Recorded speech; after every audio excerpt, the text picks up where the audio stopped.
How's it going, everybody? Good to see you. Thanks for coming out. I know it has been a hot minute, hasn't it? But here we are. We're together, so that's good. You got a good smile. I like your shirt. I'm feeling pretty good. I think I'll stand. You guys are so far away, I'm used to the tables being close. Hey.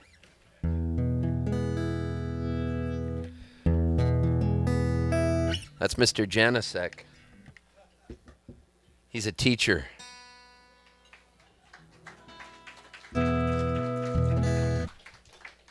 I went in and played for his class, and they're special needs kids, and they're super cool and wild, right? Boy, did we have fun. Didn't we? Did I go crazy? I felt like I was on my back, kicking my legs up in the air. Yeah. Were you on a date tonight? Good.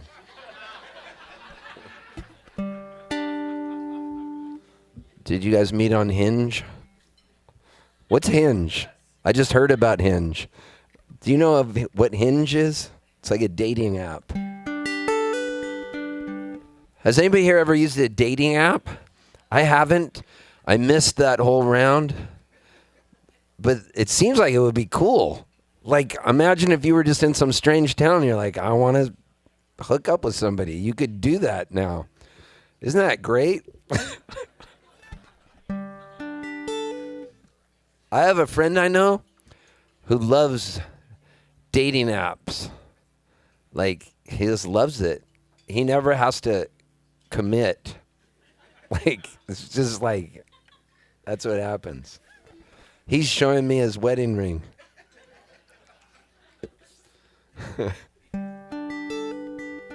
Well, this is awkward. This is already the greatest show I've ever played.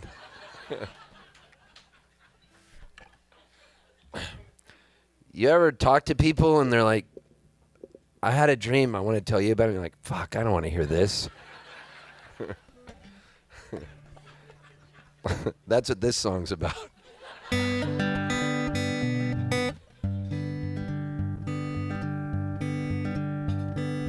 I met a man, and we were in a bar. We were sitting there drinking Harvey Wallbangers, telling stories of where we've been and all the things we've seen. And then he said, hey, Steve, let me tell you about my dream. Hit the snooze button, please, don't want to hear about no dream. Your dreams, they don't make any sense. When you talk about them, I need some self-defense. Am I awake or am I asleep, or is this something I can't keep? Don't leave me hanging in suspense. Your dreams don't make any sense.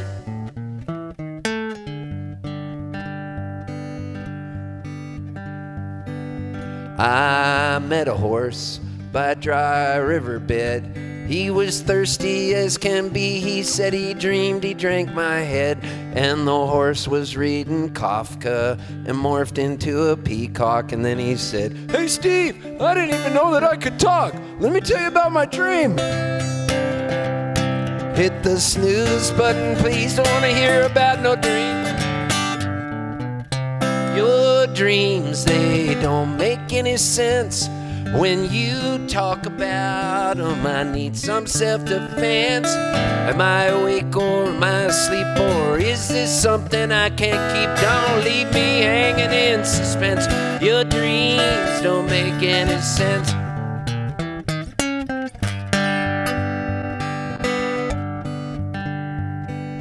I met a sailor with a sawed-off shotgun. He was wearing a Shriner's hat and putting my hair in a bun. And he was pounding rusty nails through my fingers in a table.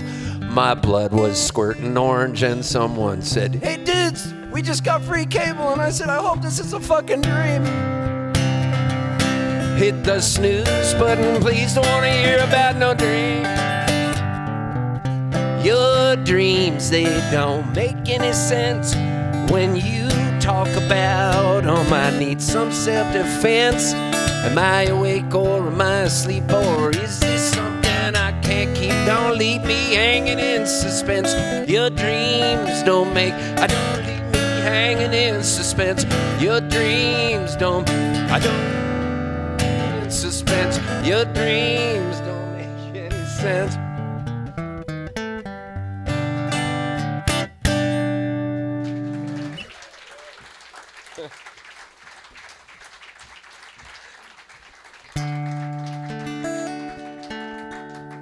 That was cool. I missed you guys a lot. I just played at Old Settlers Music Festival in Tillman, Texas. You ever been to Tillman, Texas? I went up to this cop. Like, there was these two small town cool Texas cops in Tillman, Texas. One of them had kind of a cool beer gut, and they had really cool cowboy hats on. And they were hanging there just like doing security, because Old Settlers Music Fest has a lot of security. But they were like backstage security cops kind of chilling out. So I went up to the head cop that was like the meanest looking one. And I went, "Defund the police!" No, I didn't. I went up to him and I said, I went up to him and I go, "Hey, mister, I've eaten in Lockhart, Texas before, and I had Kreitz Market, and then I had Smitty's, and then I had Black's barbecue. I was wondering, what is the best one in your opinion?" Because I figure like a cool police officer would know. And then he goes, "Honestly, the best is in Tillman, Texas, where you are right now. And it's a place called Central Market." City Market? Central Market, I think it was called. Central Market, yeah. So he goes, and then there's Tillman Barbecue next door, but Central Market's the best. So we woke up this morning. I'm married too. She's asleep at the hotel. So we woke up this morning and we went there at like noon, and there was a line. And when you wait in line, it was like sacrosanct. It was almost like you were going into this temple of worship area, and you better have your shit together for what you want to order, because these dudes are like not screwing around. They've been making, because that area is like, people would go there. That's like Mecca of barbecue land. Central Texas, like that area, Lockhart in that area. Because if you're really going to talk about barbecue, you're going to talk about what is the rub they're going to do. Is it going to be a dry Texas rub? Versus if you're going to go to Carolina, you're going to go to Carolina, they're going to do more pulled pork with the vinegar-based sauce and stuff. But in Texas, they do this dry rub. And the brisket is like one of the toughest meats to cook, but the most rewarding because it's the cheapest cut. However, if you cook it long enough and do it right with the right rub, it's just so rewarding that you could almost use like an electric knife or something really easy just to cut it. Goes off. But the ribs at this place were so good that then I said, let's go over to Lowing Barbecue and eat again. Just because I don't know why. How often do I get to this area, right? So then we went over there and I ate, and then I decided Central, whatever it was called, City Market? City Market, thank you. I'm so glad you corrected me.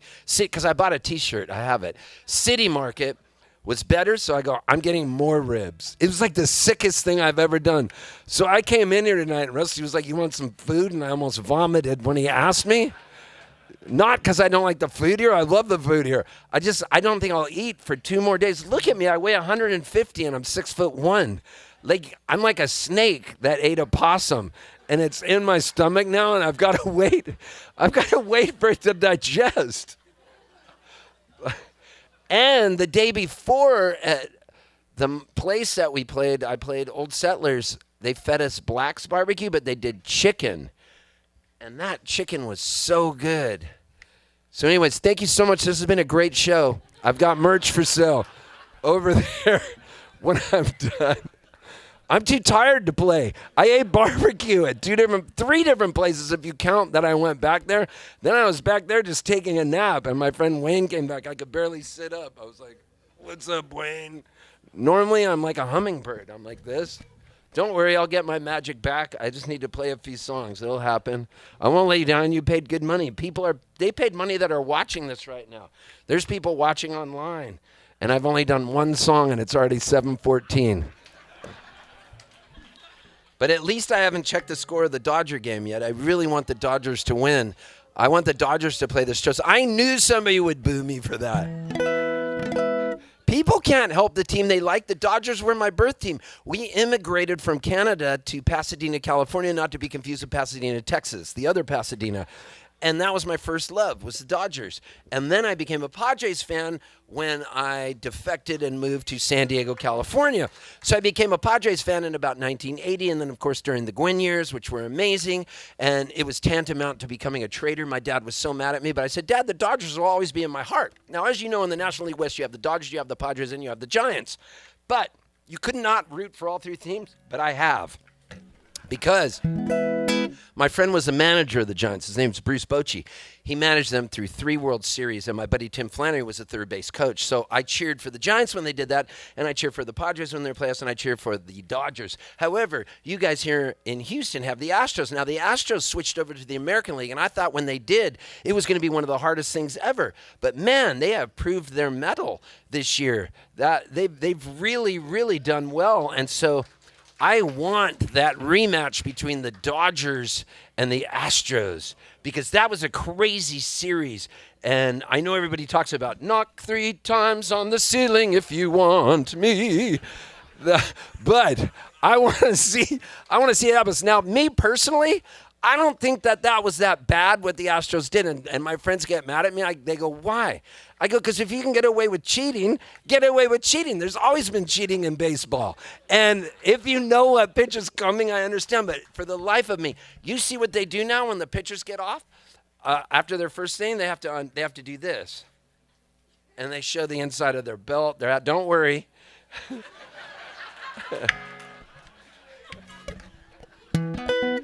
And he said, don't look, Ethel. But it was too late. She'd already been mooned. Oh, yes, they call him the street. Remember when that came out? Holy shit. When those songs came out, that song, The Streak, and Dead Skunk in the Middle of the Road, I was like, why can't all songs be like that? Man.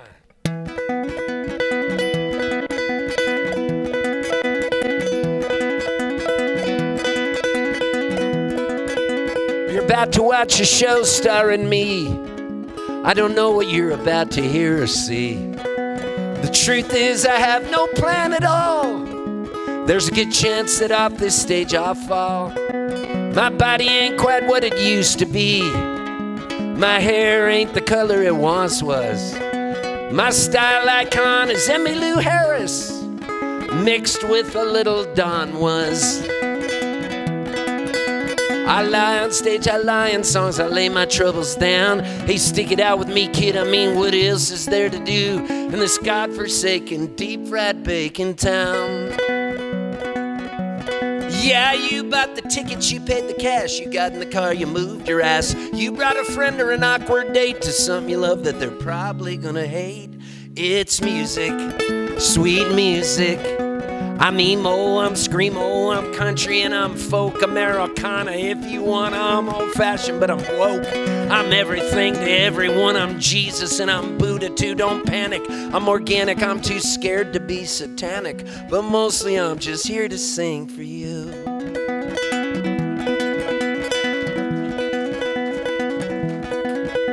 Well, I played a lot of shows across this world, but tonight's the best I'll ever play. I'm handing you a pearl. My G-string might snap in two. My face might turn from red to white to blue. But it's not because I'm dying, hey, I'm just patriotic. Well, we all connect like Legos, yeah, we all are symbiotic. I die on stage, I die in songs, I lay my troubles down. Hey, stick it out with me, kid, I mean, what else is there to do? And this craft beer making earthquake shaking town. Yeah, you bought the tickets, you paid the cash, you got in the car, you moved your ass. You brought a friend or an awkward date to something you love that they're definitely gonna hate. It's music, sweet music. I'm emo, I'm screamo, I'm Grateful Dead, post-stroke Americana. If you want, I'm old-fashioned, but I'm broke. I'm everything to everyone. I'm Jesus and I'm Buddha too. Don't panic. I'm organic, I'm too scared to be satanic. but mostly I'm just here to sing for you. Well, I know what you're thinking, what the hell? This guy just wrote a whole entire song about himself. And the truth is, I do it all the time. Well, for me, it's therapeutic, and I hope that you don't mind. Well, I probably owe you money, 'cause you're my therapist, but I'm kinda like your escort away from all of this. I cry on stage, I cry in songs, I try to work it out. Hey, stick it out with me, kid, I mean, what else is there to do? And this craft beer making, earthquake shaking, hemp clothes making, tincture taking, sourdough baking, late day waking, spare change taking, traffic making, release the kraken. I must be mistaken, I'm in the wrong town.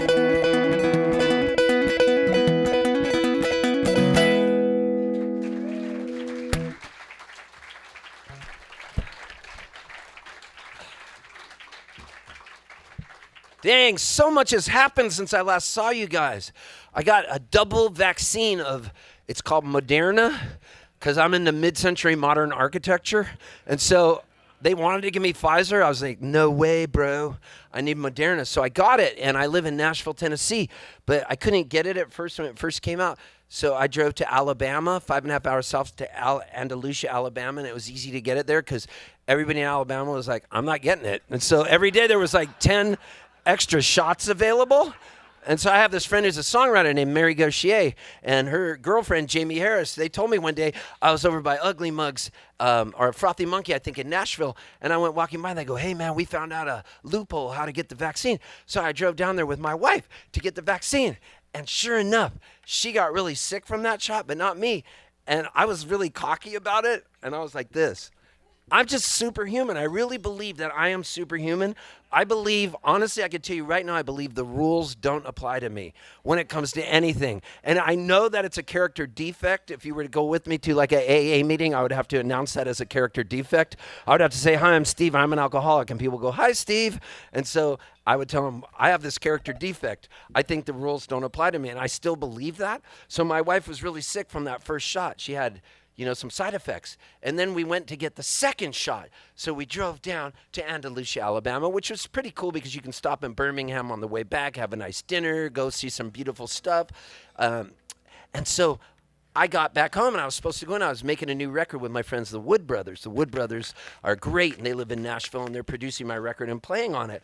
And so I said to Oliver Wood, I go, hey, dude, I'm getting the second shot. He goes, you're going to be sick. You might not want to come in tomorrow. I go, dude, the rules don't apply to me. And so we drive 5.5 hours. By the time we get back to our home in Nashville where we live, my wife was already crying. She was so sick. And I danced around her like this. And I said, let me get you some soup. I'll get you anything. Things don't affect me. I'm superhuman. And then, man, at 8 in the morning when I woke up, I went downstairs to make my oatmeal. And I felt like I was a 90-year-old man. And I was like, and I was so humbled by this. It hurt me. It hurt me to know that something affected me that bad.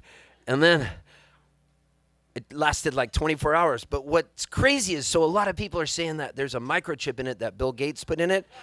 And this is what's cool. There really is a microchip in it. And what's great about it is I have that microchip, and you want the microchip, because right now I just ordered my Uber for the ride home while I was talking to you, and I got groceries delivered to be delivered through my Amazon app in my arm because I have the microchip. So don't let people scare you from it. Mine's upgrading and uploading right now to the newer one, so I'm able to write songs in it. I got Songwriter app too, which is cool. So I think that it's a good thing. And but I live in my own world. My own world is a happy world. I like to read news and then make up my own rules after I read things. So I just want to say that since I've seen you, it was really sad because I lost my father, and my father was 90 years old. He made it all the way to 90. Joe Poltz, God bless him. I loved him so much. And till the day he died, he had the sharpest mind. Amazing. He really knew. He memorized all the Shakespearean sonnets, because back in Winnipeg, where he lived, in Winnipeg, Manitoba, Canada, they made him memorize all the Shakespearean sonnets. And they immigrated to Canada from Hungary, and our last name was Poltz, but it was Polcz, Polcz, Poltz. But then the Canadian authorities said, nobody can pronounce that. It's going to be Poltz. And so that's how we became Poltz. But they were Hungarian pickers of tobacco, my grandpa, and they would follow the crops around Canada, and there was like 8 kids, and they lived in a little 1-bedroom house, and that's where my dad lived. And so he memorized all these Shakespearean sonnets. He went in the Air Force, the Royal Canadian Air Force, and he was a radio man, was stationed at a Greenwood Air Force Base in Nova Scotia, and then he met my mom in Montreal. She was teaching English in Montreal, and then they had me. I was born in Halifax, Nova Scotia, Canada. And so then we immigrated to the United States of America, took an oath that we weren't going to join the Communist Party. And I still remember that in Pasadena, going there to do that. And so my dad has always been this part of my life. And my mom died 2 years ago. And then my dad almost died after my mom died. They were married 61 years, but he lasted. And then he made it through the pandemic. And you would have thought, if you were a private detective, you would have thought, what the hell is this guy doing? Is he trying to kill his dad? Because in late February, I took my dad on a cruise right before the pandemic started, and I was playing the cruise ship. The cruise ship's called Kayamo, and Kayamo is this really cool Americana cruise ship. John Prine, God rest his soul, played it. Lyle Lovett, Emmylou Harris. It's just like a who's who of Americana singer-songwriters, and I've played it like 3 years in a row, and I'll do like 6 shows during the week on this cruise ship. There's 2,500 people. It sells out. So I brought my dad on the cruise ship, and half the staff that works the cruise ship is fresh in from Wuhan. And so this is before we knew what was happening, and I told the guy that runs the ship, I want to play a show for all the people from Wuhan down in their private bar downstairs, the one with no ventilation, and I'm going to bring my dad. Like, we didn't know what was going on back then, but if you were a private detective, you'd have gone, this guy's trying to kill his dad. So I bring my dad down to this bar. I do a show for all these nice people from Wuhan, China, and I go, hug my dad. Kiss him. And then I do a show in the Stardust Theater, it's called. 1,500 people. I do a show with slides. I called it A Brief History of My Life. My dad was there. It was beautiful. And I had my dad stand up in the show. I said, everybody, if you see my dad on the ship, kiss him and hug him. None of us got it. Then he flies out to San Diego right before the shit really hits the fan. I have my 12th annual 50th birthday bash, which means I turned 61. And so I brought my dad to the 12th annual 60th. This time it's coming up. It's the 13th annual 50th birthday bash. And so I bring my dad to that. But listen to this. Patient number 1 of COVID in the States was my friend Steve Wozniak. Now, Steve Wozniak started Apple Computer with Steve Jobs years ago. And Wozniak's like a super fan of mine. He first started hearing me on satellite radio XM. And so I call up Steve Wozniak. I go, dude, if you're driving down from San Francisco in your Tesla, will you pick my dad up as his assistant living facility and bring him to the gig? Not knowing he was patient number 1, which he told me later. And then I have Steve Wozniak introduce me on stage. Then I have my dad come out, recite Shakespearean sonnets. I tell everybody at the belly up, my dad's going to be right in the middle in the mosh pit. Hug him, hold him up. Not that there's a mosh pit for me, but if there were, they were standing there.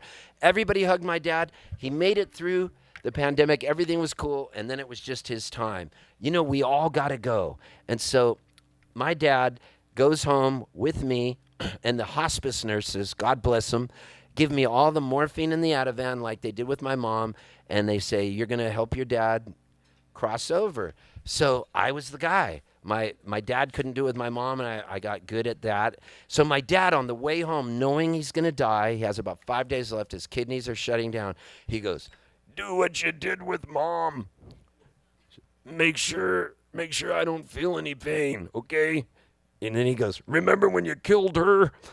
So he was funny till the day he died. Like, he knew what he was saying. I was like, Dad, they had this gallows sense of humor. So I'm crying, I'm hugging him, I'm holding on to him, I'm loving him up. And he's got about 2 days left, and it's Thanksgiving. We didn't make any food because I was like a meerkat. I'm on high alert. What's happening with his feet? Are they modeling yet? Is he breathing? What's going on? Okay, he's still going. What do you want to watch, Dad? What can I get you? And I'm just like on high alert. And so my friend Matt, this is how cool people are. And I'm talking about people like you guys, because I know if you're at my show, you guys would do this too. My friend Matt Donahue calls up and goes, Steve, I'm going to leave my own Thanksgiving dinner because I know you're with your dad, and I'm going to bring you the best Thanksgiving dinner from our house.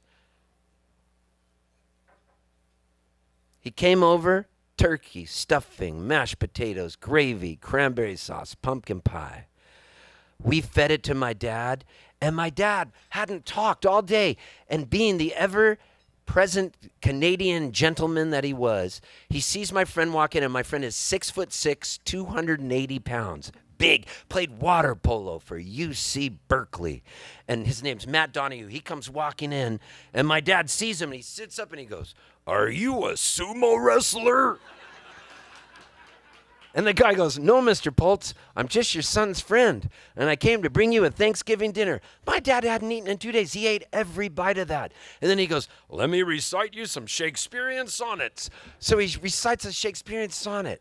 I couldn't believe it. My dad coughed. He goes, and then he goes, "Bahootensie." And I go, "Dad, what is Bahootensie? You've said that my whole life."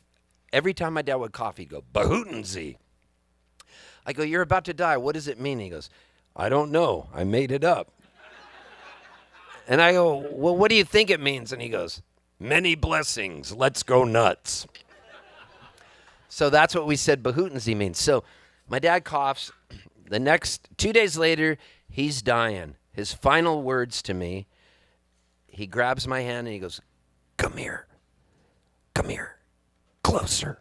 And I put my ears right on his lips.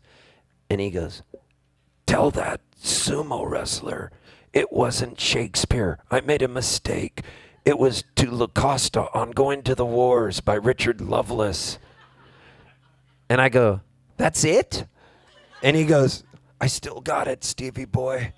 And those were his last words. I'm like, "Tell that sumo wrestler? What about I love you?" So I asked my dad, I said, "Dad, after you die, if there's anything on the other side, send me a message." He goes, "I promise to do that. What do you want it to be?" And I said, "Indian Joe," because my dad had a poem called Indian Joe. So sure enough, I'm looking around for Indian Joe everywhere I go. I don't see anything. I figure, well, there's nothing on the other side. That's it. And then a couple months ago, I get up in the middle of the night to go pee at 3 a.m. like I do on clockwork. Sharon grabs my butt, squeezes it like that, and then I go in there, I'm peeing. I bring my phone to use it as a flashlight to see because the place is dark, and then I turn it around. Somebody tagged me on something on Facebook, and I'm just standing there. Psh. I go like this, and it was, whoa. There was an old poster from my band, the Rugburns. We played Mayday Festival back in May of 1992. I remember that gig, and I'm smiling, still peeing. And then I'm like, that's so wild. And I go, where did this come from? It was from the university newspaper that I went to college at, USD, Toreros, University of San Diego. So I'm looking at that, and I'm freaking out. And then next to it was an old article from 1992, and it was a picture of a guy with a guitar. And the guy's name was Indian Joe, and it said, Indian Joe traveling the world with guitar, making people smile. I started crying. And the next morning, I woke up, and I grabbed my guitar, and I wrote this song. And this is called Conveyor Belt.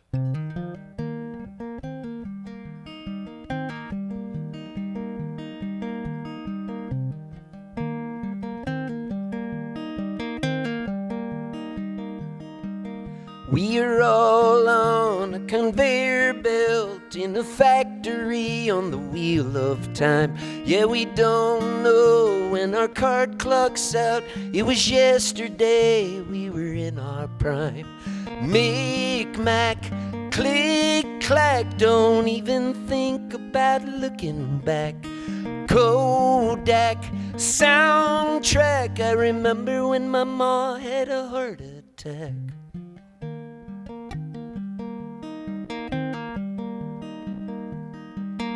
We roll on a conveyor belt in a factory on the wheel of time. Yeah, we don't know when our card clock's out. It was yesterday we were in our prime. Tick-tack, tic-tac-toe, hey, I'm still looking for Indian Joe.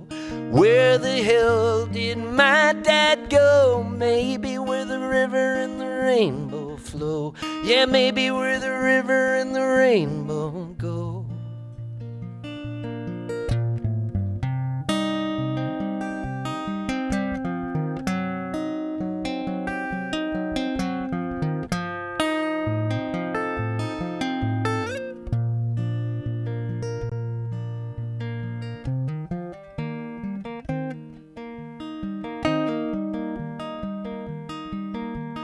Yakety yak at the top of the tree. My love's got a money back guarantee. I'm living now in Tennessee, but I still scream Bahootin'-Z.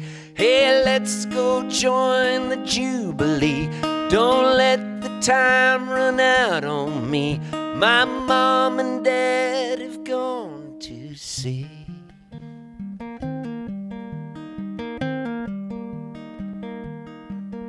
We roll on a conveyor belt in a factory on the wheel of time. Yeah, we don't know when our card clock's out. It was yesterday we were in our prime. We roll on a conveyor belt in a factory on the wheel of time. Yeah, we don't know when our card clock's out. It was yesterday we were in our prime. Seems like yesterday we were in our prime.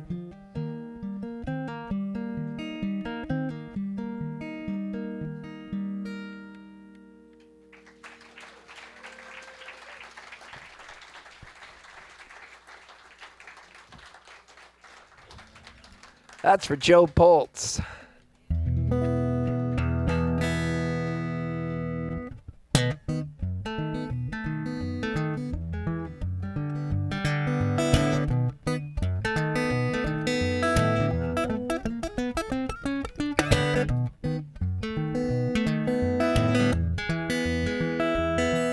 You be pissing in a bottle and you can't see through the fog. You know a truck, a jackknifed in the snow up ahead. I shout, "Raid, I got you clocked at 87 and a 55. Cops, I wanna search your car because they think you're high." Finally reached the club and they got no posters up. Played to 12 people, half a puking in a cup. Said 2 CDs, give another 6 away. You're hoping that somebody is a place where you can stay. You got a 10-hour drive. In the morning, don't sweat it. Keep thinking about the gig last night. You wish you could forget it. Listen to a podcast or Radio Lab.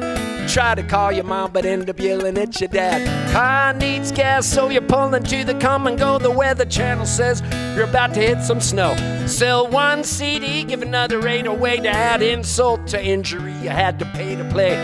Folk singer, folk singer. Washed up punk, but you're still a dead ringer. Folk singer, folk singer for sure.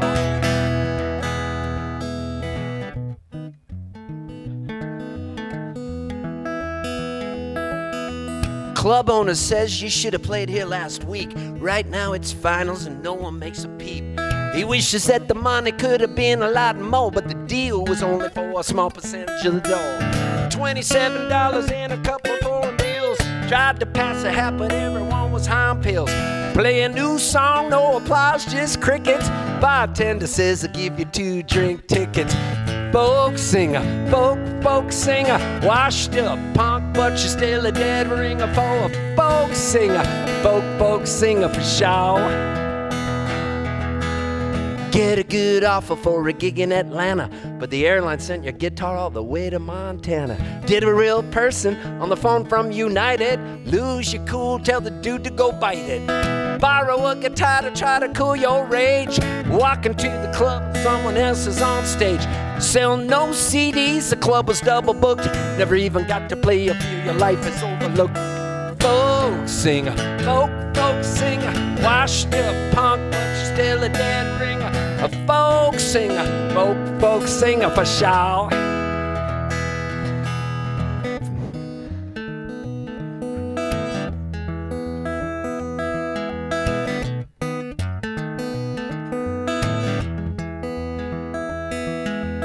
Finally get some sleep and there's a nice blue sky. The airlines found your guitar all the way in Dubai. Say that it'll be there for your gig in Tallahassee, but you ate some bad food, but you're feeling kinda gassy.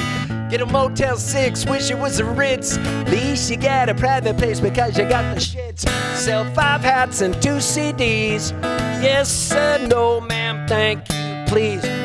Folk singer, folk singer, washed up punk, but you're still a dead ringer.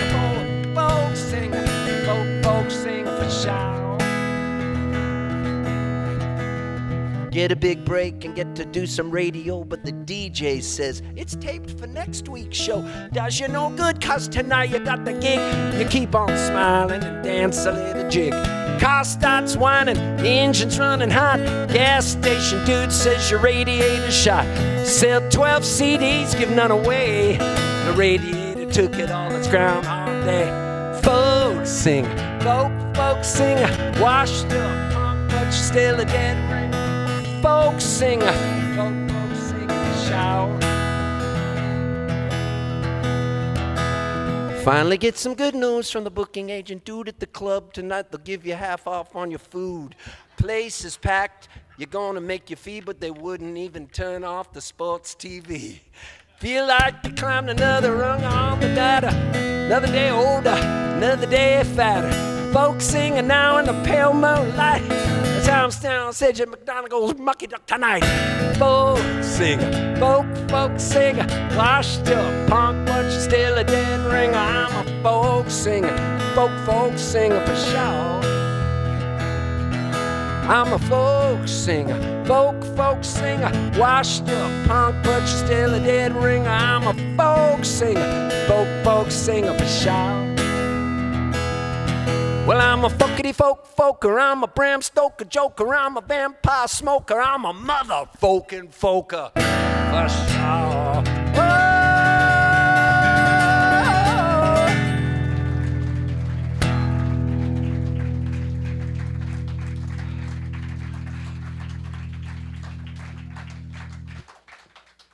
Yeah! There's so many verses to that song. And I wrote 15 other ones that I cut out. I was on a roll. It was like looking at a journal of everything that had happened to me. Wow.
That was so sad losing John Prine last year. Man, that one got me. I was in bed and asleep, and I woke up, and Sharon, my wife, was crying. And you know how that wakes you up when you're a dude and you hear your wife crying? First thing I'm like, what did I do? So it was like going over the past 2 weeks. Should I wake up and ask her what's wrong? So I go, are you okay? And she goes, John Prine just died.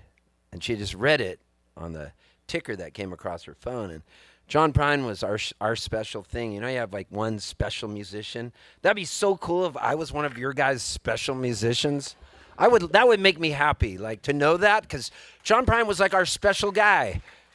And he was our special guy. He was.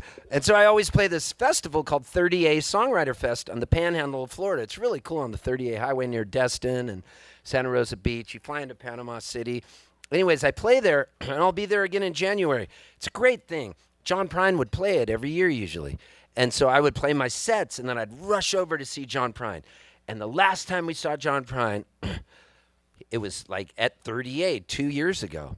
And we were taking a nap in the middle of the day, and then it was pouring rain, and it's really cold there sometimes at that time of year in January. And so I said, hey, John Prine's about to start in 40 minutes. We got to drive over to this other area. And she goes, it's cold and rainy and wet. Let's just stay in bed.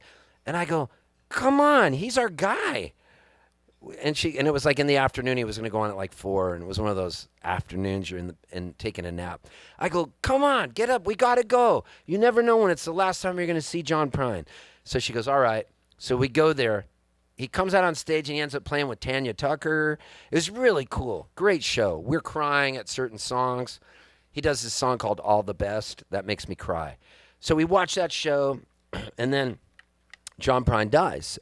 And it got me thinking about, I was really good friends with his manager, Al Bonetta, who died before John. And I never had got to play a show with John. And John Prine was coming into San Diego, where I was living at the time. And I'd just gotten out, and I was in my Volkswagen van. I had 2 longboards. I'd been surfing. And it was at Little Point, this really nice break north of Windansea. That's a left. So if you're goofy foot, you want to surf a left, so you're facing it and everything. It was like totally cool, bro. I get out. I go to Roberto's, get a couple rolled tacos with guacamole and a California burrito, and I just throw the wrappers on the ground in my van. There's CDs scattered everywhere, melted surf wax, 2 surfboards. And I go upstairs to my place, and the phone's ringing. I pick it up, and it's John Prine's manager. And I knew John Prine was in town playing Spreckles Theater, and it was a sold-out show. This is years ago, before we really had cell phones at our beck and call and Google and maps. So I get on the phone, and he goes, Steve, it's Al Bonetta. And I'm like, oh, my God, he's going to offer me tickets to see John Prine. This is so cool. And he goes, listen, John Prine's in town. And I go, yeah.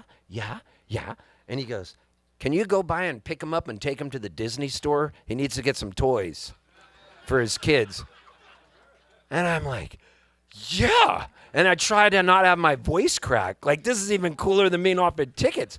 So I go, well, where's he staying? He goes, he's at the Horton Grand Hotel. Now, had they had Google back then and iPhone maps, he could have gone, the Horton Grand Hotel's right across from Horton Plaza, and Horton Plaza is where the Disney store is. It's the only Disney store in all of San Diego, because you would have done a Google search. But they don't know that. He could walk across the street and be at the Disney store. So he goes, is it very far from his hotel? And I go, not too bad. I said it like that, not too bad. I'll pick him up.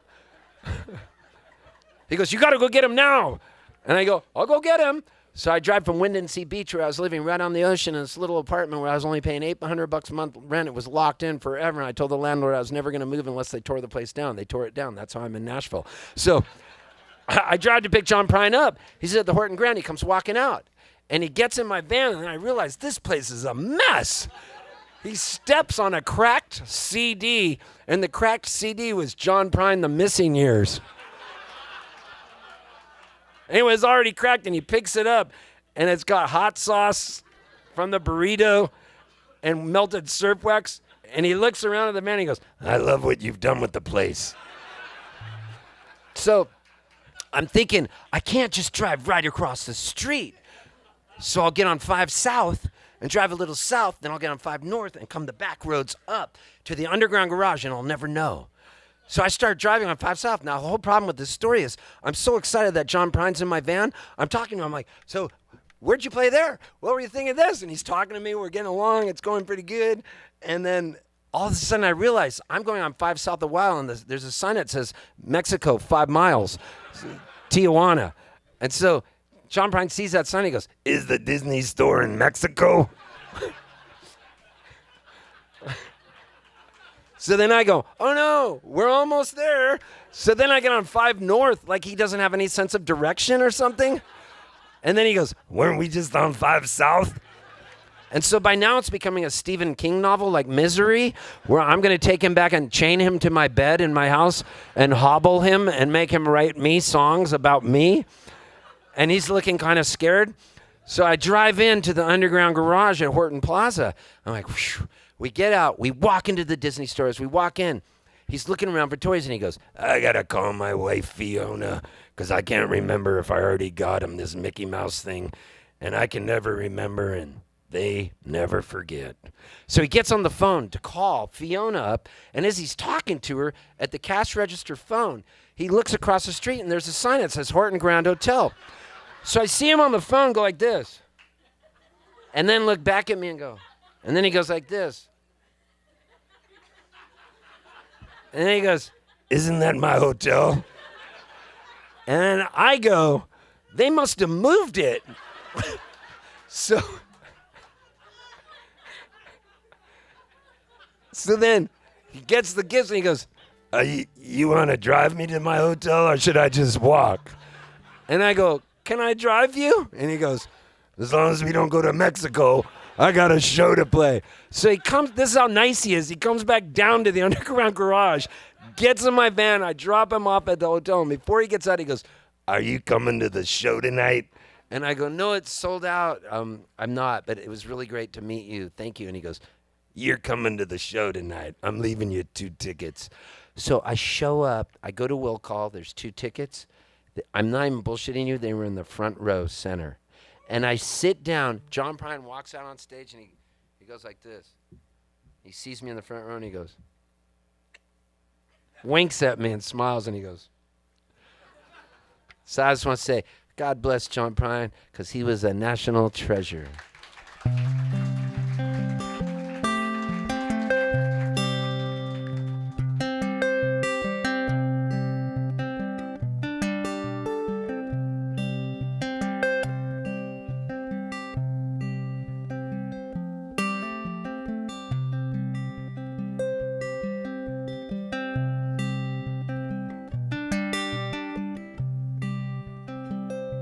I wish you love and happiness.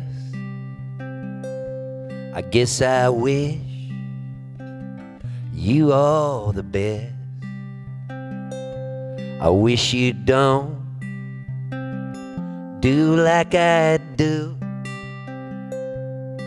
and never fall in love with someone like you. 'Cause if you fell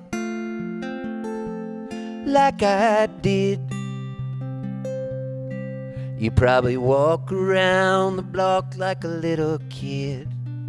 But kids don't know, they can only guess how hard it is to wish you happiness. They say that love is like a Christmas card, decorate a tree, throw it in the yard. It decays and dies, and the snowmen melt. I once knew love, I knew how love felt. Yeah, I knew love, and love knew me. And when I walked, love walked with me. And I got no hate, and I got no pride. Hey, I got so much love that I cannot hide.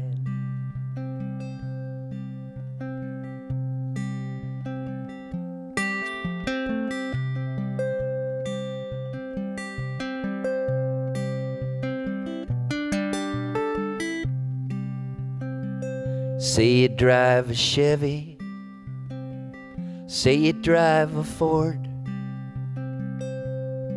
You say you drive around the town till you just get bored.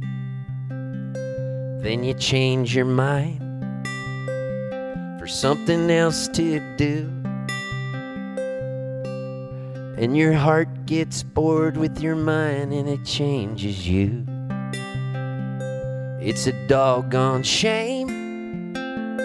It's an awful mess. I wish you love. I wish you happiness. I guess I wish you all the best.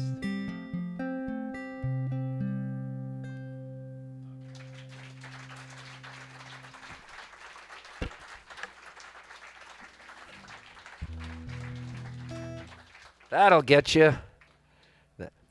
I was reading about the. I'm obsessed with the South because now that I live in Nashville and having lived in Southern California most of my life, being so near Alabama and Mississippi, it's awesome. And there's so many great writers that came from the South, these Southern writers, and Georgia, Mississippi, and Alabama. And I think of like Flannery O'Connor. I love all her short stories. And so every time I go down there, I'm more and more fascinated with different foods I get to eat because I could eat my way around the world. I love eating good different foods, and I like Southern food.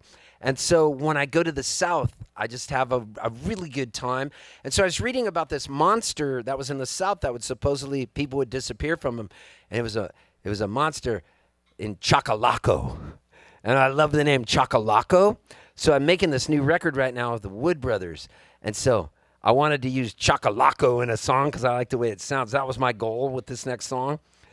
And then I liked saying Opelousas because I love Louisiana. So I'm obsessed with Louisiana, actually. And I like the way Natchitoches sounds because it looks like it's spelled like Nacogdoches, but they pronounce it Natchitoches. And I love saying Natchitoches. And that got me thinking of Gatineau up in Quebec and all these different areas up there. So I was like, Jono. And Jono's the drummer in the Wood Brothers, plays drums, percussion, and piano. I said, Jono, give me a drum beat. I'm going to go home right now and write a song, and we'll record it tomorrow for this record. He goes, how can you do that? The song doesn't exist. How do you know you want to record it? I go, if you give me a drum beat, I swear to you I will write a song because all I need is a muse for anything. And it's like that whole thing where I think I'm invincible. I go, I know for a fact if you give me a cool drum beat, I will write a song. I'm going to mention Chocolaco in it. So he gave me a drum beat, and I went home and immediately wrote this song. And this will be track 3 on my new record. Track 3 is like the emphasis track, by the way, I'll have you know. And this is called Can of Pop, because I love that. I like calling a soda a pop, because I got a bunch of relatives, that live north of the border of Michigan, and a lot of people in Ontario, too, and areas like that. And so they say, I need a can of pop. So I call this song Can of Pop. Here goes.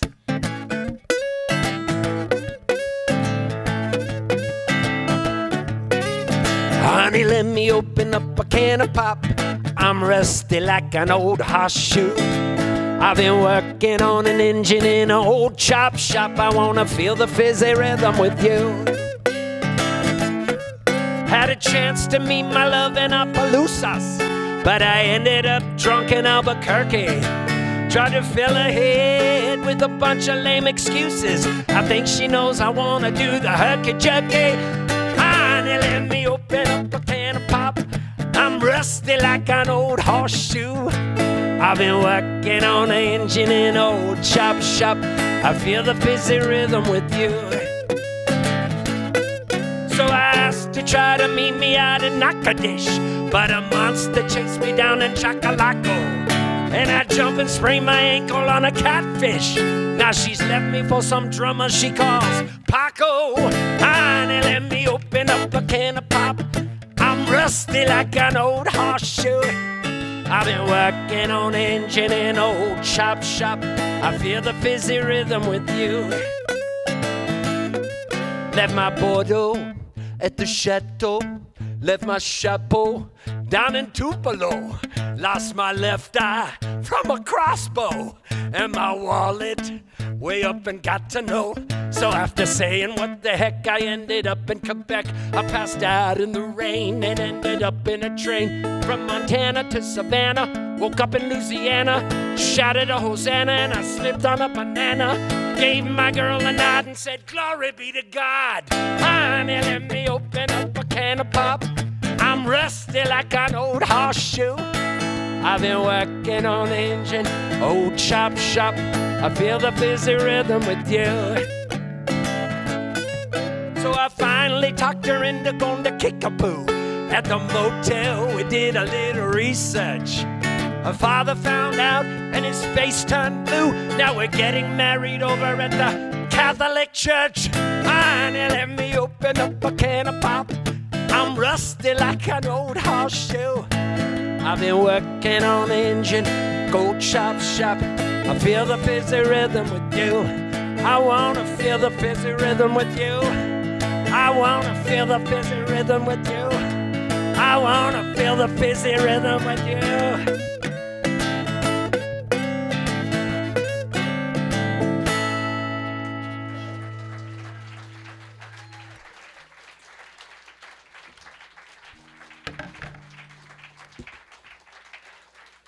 That felt good.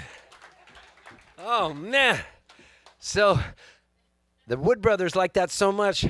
The production they did on this record's killer, and they just invited me to go on tour with them in January and February. So I'll be out on the road with those guys. We're going to Maine in January. Boston, Albany, Rochester. But I'm going to ride on their tour bus, so that's cool. It'll be pretty fun. All right. I sure do love being able to do this for a living. You know, I do. Like, a lot of people, you know, they have a show that's canned, you know, and they know exactly what they're going to say at that moment, and they use pre-recorded tracks, and you just get the exact same thing. It's not like that for me. I wouldn't pre-record anything. I just want you to know my shows are always happening off the cuff. Like, a lot of people, you know, they have a show that's canned, you know, and they know exactly what they're going to say at that moment, and they use pre-recorded tracks, and you just get the exact same thing. It's not like that for me. I wouldn't pre-record anything. I just want you to know my shows are always happening off the, like,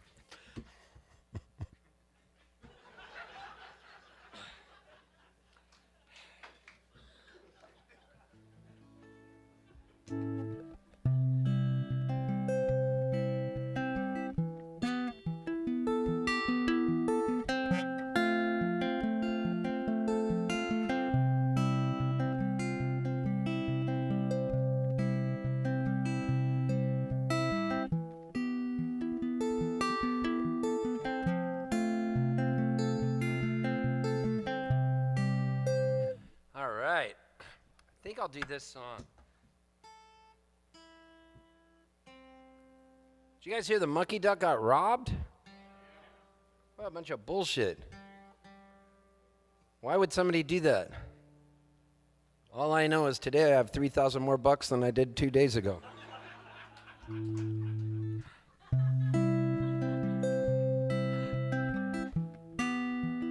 I can't help myself.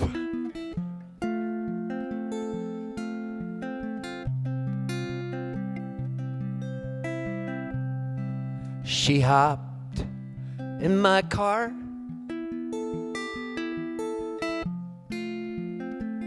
faster than bar time. Honey, would you like a date? She said. Wasn't even an original line. And my pants, they tightened, and my face grew taut. In my mind, my mother said you'd better not. But then again, she always told me that I wouldn't like the taste of beer.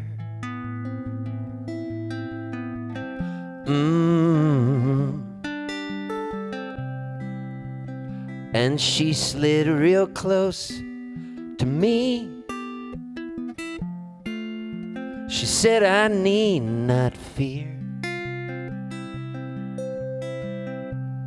I looked like I was caught in headlights with the eyes of a lonely deer. Forbidden fruit, I'll scale your thorny vine to reach the top. I scrape and twist my spine. Forbidden fruit, man, what a joyous meal. It tastes so sweet, I'll even eat the peel. If they told me that I shouldn't, then I would. Man, bad must mean good. Bad, bad, good. She thrust a tape in my cassette deck. She seemed a little eager. I said, this sounds just like a TV ad. She said it was Bob Seger, and the smoke danced loops from her cigarette, and her fingernails were silver like a shiny jet, and her lipstick stained the filter as she twirled it like a pink roulette wheel.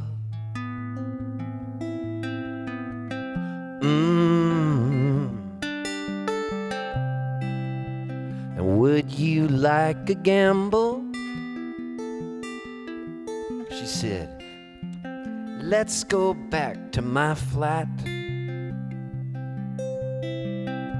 and for an extra $50 I'll make you purr like an atomic cat. Forbidden fruit, I'll scale your thorny vine to reach the top. I'll scrape and twist my spine. Forbidden fruit, man, what a joyous meal. It tastes so sweet, I'll even eat the peel. If they told me that I shouldn't, then I would. Man, bad must mean good. Bad, bad, good. Well, we sat on her floor, connected like a human train. I talked on and on about my life. Her interest, she just faint as she laid me down on a single bed, and the roof dripped rain all around my head, and my ankles, they filled with beads of sweat, and the money looked so green.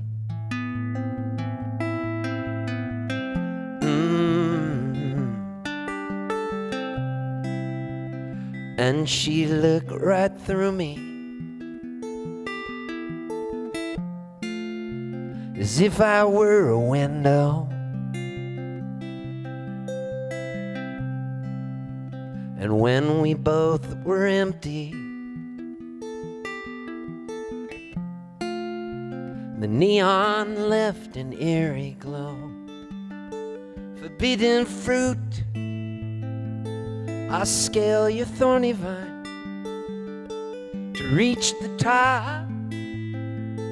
I scrape and twist my spine. Forbidden fruit, Man, what a joyous meal. It tastes so sweet. I'll even eat the peel. If they told me that I shouldn't, then I would. Man, bad must mean good. Why does bad always feel so good?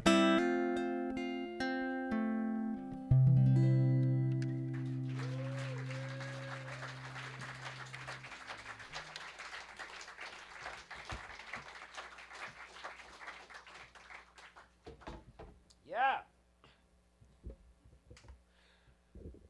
She said the hand-me-down dudes was a-coming in June to fix a washing machine real soon. She said the hand-me-down dudes wasn't looking so hot, but the hand-me-down dudes was high on pot.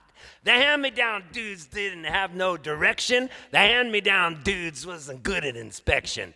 The livers were black and red and blue. The hand-me-down dudes didn't even have a clue. They rode on a bus wearing dresses and clogs. They ate pork and beans and cold hot dogs. They caused a little ruckus in the back of an alley. A mean old drunk called one of them Sally. They sliced him up like a piece of salami and propped him up like he was origami. The hand-me-down dudes didn't have no remorse. Their teeth were filthy as the mouth of a horse. The hand-me-down dudes liked to give each other wedgies. They only ate meat and threw out all the veggies. The hand-me-down dudes liked huffing gas from a brown paper bag till they fell on their ass. The hand-me-down dudes was creepy and porny. They walked around looking hungry and horny. The hand-me-down dudes couldn't fix a carburetor. They were left too long in the incubator. The people say the granny used to drop them on their heads and made them sleep in old wet beds. The hand-me-down dudes had tongues made of gristle. They couldn't form a sentence without making a whistle. They spent a lot of time in the noses just picking. They never got sick. They could eat raw chicken. The hand-me-down dudes made crystal meth in a trailer in the bayou, and they looked like death. They finally showed up to fix a washing machine, but they couldn't even fix it, man. They're part of the scene. But she don't mind. She was lonely as a dog, waiting for her master to come home through the fog. Woof, woof, woof, woof, woof. The hand-me-down dudes got a lawyer from the Ozarks back on the streets, and they're hungry as sharks. The hand-me-down dudes all live in a big tent. Some sleep on the floor and some in the basement. I heard there was a story in the New York Times with an interactive feature with the map of their crimes. The hand-me-down dudes kept the lawyer from the Ozarks back on the streets, and they're hungry as sharks. The hand-me-down dudes are legends in the making. If you got what they want, it's theirs for the taking. The hand-me-down dudes, the hand-me-down dudes, the hand-me-down dudes, the hand-me-down dudes, the hand-me-down dudes, the hand-me-down dudes, the hand-me-down dudes, the hand-me-down dudes, the hand-me-down dudes, the hand-me-down dudes, the hand-me-down dudes, the hand-me-down dudes, the hand-me-down dudes. The hand-me-down dudes, the hand-me-down dudes, the hand-me-down dudes, the hand-me-down dudes, the hand-me-down dudes, the hand-me-down dudes, the hand-me-down dudes, the hand-me-down dudes, the hand-me-down dudes, the hand-me-down dudes, the hand-me-down dudes.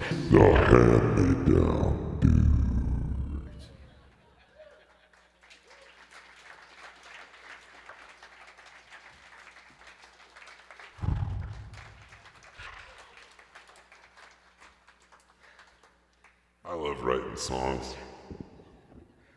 It's nothing better than just waking up and going wherever my mind wants to go. And I never know where that is sometimes, because the songs all vary. The only key is I have one rule: don't censor yourself. And remember to play and try new tunings. Like, take your D string, bring it down to a C.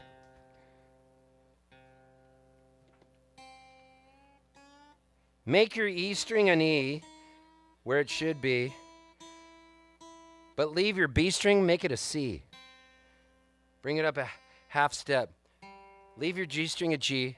Take your D string down to C. Make your A string a G. Like bring this down here.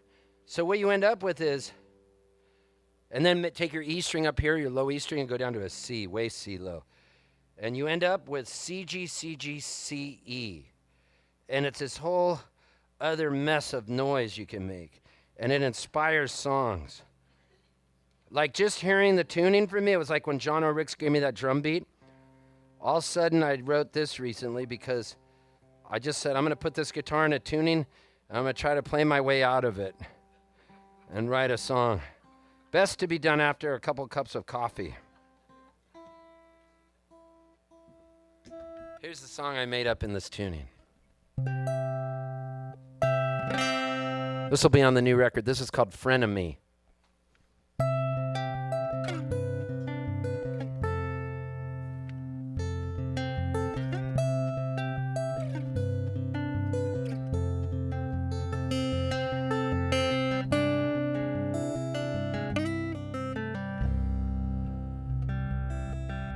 She was into Kierkegaard and I was sitting in her yard and we were talking all about a leap of faith. She put on some Shostakovich, but her humming was so out of pitch, just like a piece of metal on a spinning lathe.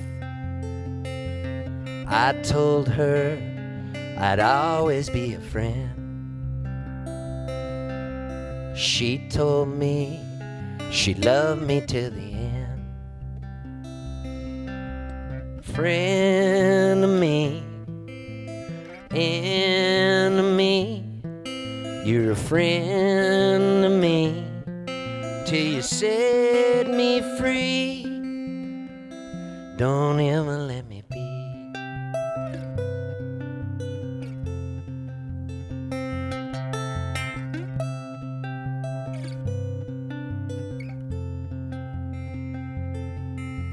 I told her that I studied Freud, but somehow I was unemployed, and that's the reason that I started shooting dope.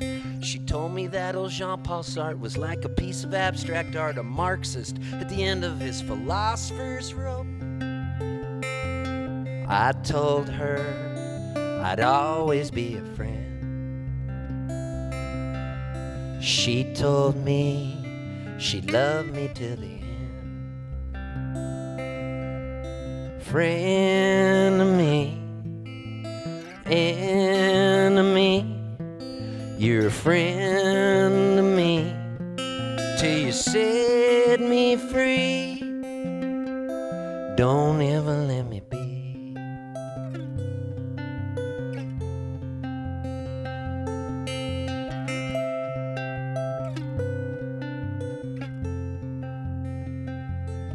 She was prolific just like Sophocles, comedic like Euripides. She kept me like a hobbit underneath her bed. She danced just like Baryshnikov while holding a Kalashnikov. She fed my habit to me, I was almost dead. I told her I'd always be a friend. She told me she'd love me till the end. Friend of me, enemy, you're a friend of me till you set me free. Don't ever let me.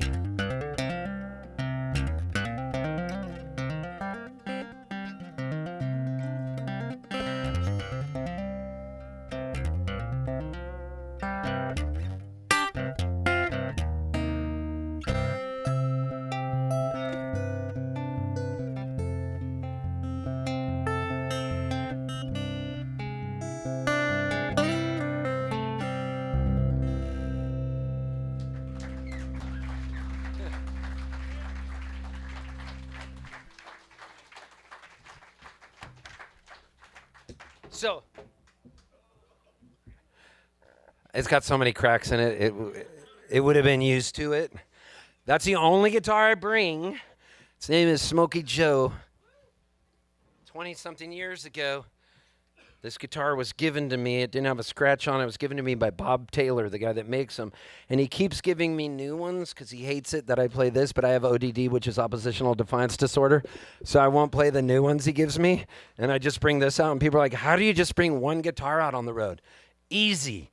I don't even go to guitar stores on the road. You know, some musicians go to guitar stores and they love playing old Martins and Gibsons from the early 1900s. I'm not that guy. I got that one given to me. I feel like if I go play other guitars, it'll be like going to a strip club and that guitar will know. Like, I'm fucking scared of it. Like, I don't want it to know I was out doing that. Like, I did go once and play an old Martin from like the 1920s, and I got home and Smokey was like, I know where you've been. I know what you were doing. I smell it on you. I smell your fingers. Let me smell your fingers. So I just don't do it. I just bring that guitar.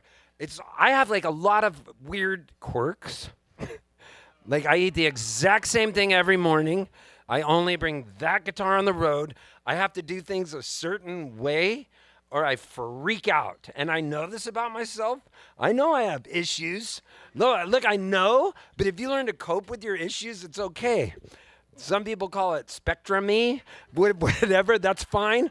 But all I know is this. If I deviate from what I eat every morning, I freak out. And I have to have the same thing. So I just have learned to travel with what I need to eat with. And I've learned to do it on the road.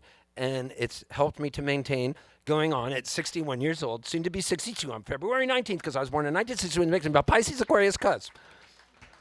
So this summer, I had the great opportunity. I'm not like an outdoor camping guy. Like, that's not me. It's never been me. I'm not camping guy Joe. I stay in hotels. I play my guitar. That's what I do. I'm singularly focused. I have no other hobbies, nor do I want any other hobbies. I've tried to pick them up, and my wife goes, can't you do something else? Isn't there anything else? I go, no, I don't want to do anything else. I like cooking. Okay, I can do that pretty good, but I just like to play my guitar. And so that brings me joy. But this summer I got the offer to go down the Rogue River on a rafting trip, a canoe trip, with Arda, this outdoor company, through Sisters Folk Festival, a festival I play. And they talked me into it. They said, listen, you're going to be 5 days on the river, 4 nights, and you're going to camp. And I go, what? I'm going to camp? And they go, yeah. I go, like, sleep outside? Does my iPhone work? No, it's going to be in a dry bag. And I was like, so at the time we were in the middle of this whole pandemic going on, I was like, yeah, I'll do it. Something that was offered to me. I need to get out and do something. So I said I would do it. And then when the time came closer, I was like, what the hell have I done? And it's 20 fans of my music, 20 super fans of my music that I'm going to be out on a canoe with, out camping next to them. Like, it's one thing to play a show, but I don't want to hang out with people for 5 days. I just don't. I don't want to stay at people's houses. You know, people are like, come stay at our house. No, I don't want to. I want my hotel room. Like, I just know the things I like. I need my breakfast the way it is. I freak out. So there I was camping with these people. And then, of course, I asked the question the first day out, where do we go poo? Because I have a routine. And I need to stick with my routine. And the guy's like, we have this thing called a groover. And I go, a what? It's called a groover. What is it? It's this green toilet. We carry it on the back of the boat. What do you mean? It stays with it? Where's the poo go? Is it recycled? No, it's all piles up and up. We have like 3 other groovers with us. And when that one piles up, you just go in. He goes, just my advice to you is don't look down when you go poo because it's only like this shallow. And I'm like, instantly my butthole was like closed.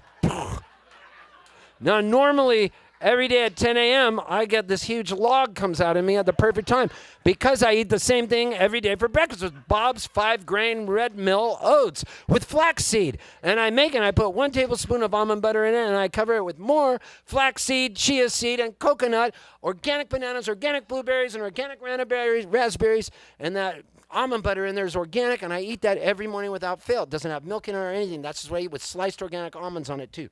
That's what I have. So I bring it with me on the road. I have a way to do it. I can put it in a food processor, and I bring a little kettle with me. And then after I have my oats, that's when I have my PG Tips English breakfast tea. It has to be PG Tips.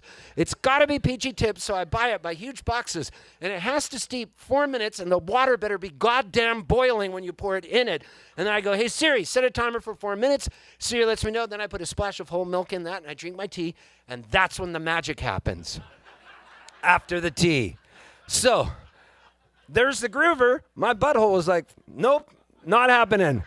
Everybody else is going. And by the way, I'm playing a show each night. They tell me you have to play 3 shows total, 3 shows in 4 days. I ended up playing 12 shows because that's all I know how to do is play shows. I'm not going to have an intimate conversation with these people. I'll play music for them. That's what I know how to do. I have issues. I can be intimate up here, but I'm not going to be intimate with them. And so I can't. I'll freak out. They try being my wife. So I'm there, and I couldn't go. And everybody's talking about it. You get to know each other. The second day I couldn't go. I have never gone 48 hours without taking a crap in my life, except for when my lungs collapsed. Okay, that time it was like, yes. But your body goes crazy on that. I had thoracotomy on each side. I've had 13 collapsed lungs. So anyways, finally on the 3rd night I was playing, and I was like, holy shit, this is going to happen. So I go to the groove. I go to everybody mid-show. I'm going to go. And I got a standing ovation for announcing it because everybody knew about my issues. And then I ran up the hill. And of course, since I have ODD, I looked down in the thing because I knew I wasn't supposed to, and I almost vomited. And thank God I don't have 90-year-old man saggy balls yet because they would have dipped down and touched the shit in the groover. So instead, I was like trying to hold my balls up too. And I'm like this. And I was going, and then this hawk came right overhead and looked at me like, I know what's going on. And I looked, all of a sudden I noticed an owl. Then there was an osprey by the river. It grabbed a fish right out of the river. I was one with nature. And then this bear was across the river, and he goes, does a bear shit in the woods? And he was mocking me like that. I went down, and then everything was fine. So here's what happened. I didn't use my iPhone for 5 days. I came off that river, and I was like, I love this. I'm booking 3 river trips next summer, and I'll let you know when I do through Facebook. I'm going to do it down the Umpqua River. I'm going to go down one in Utah. I want to do one in Utah. I'm outdoor guy Joe now. And here's the thing. I ended up having really beautiful conversations with these people. I ended up learning to like really kibbutz with everybody and be a part of society rather than just my guitar. But I did play 11 shows, and I did teach songwriting in the morning. But other than that, when we went on our walks to the waterfalls and everything, I really bonded with everybody, and I realized how beautiful the world was and nature. And I tuned into nature, so I can't wait to do it again. That's all I wanted to say.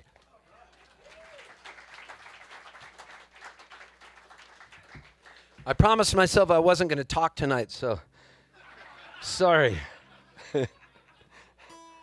You know what I'm going to do now that I'm in C? I'm going to take my E string and bring that down to a C too. And we're going to just full C drone it now. So you can go C, C, C, C, G, C, G, C. So basically you only have 2 notes. If you've never played guitar, you basically can't hit a wrong note. If you do this, you'll go. And it sounds so cool. Now I was traveling on the road with my dear, dear friend Bob Schneider, and Bob Schneider I love him. We talk usually every other day because I didn't tell you also my morning routine is I walk 6 miles. I have to walk 6 miles, after the whole event happens. Then I go on my walk, and I walk really fast. And I will usually call Bob Schneider, and we'll talk about life, God, Netflix, anything, whatever. We talk about everything. He's probably my closest friend in the world, and I love him so much. I'm so glad he's on this planet. And so I was on the road with Bob, and he said, it's your turn to make up a song title that we all have to write a song for. So I just looked at him, and I said, I killed Walter Matthau, and that was the song title. So that's the song I'm going to do.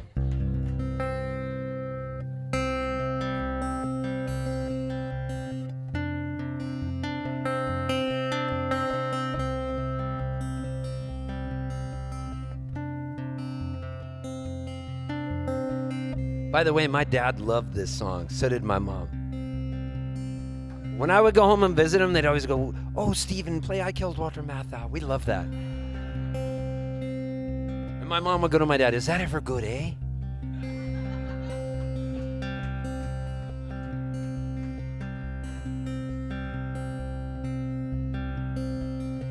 There was a truck stop, there was danger, and the FBI. The night was steeped in intrigue. There was a full moon in the sky. My head was wired. My eyes were tired and blue.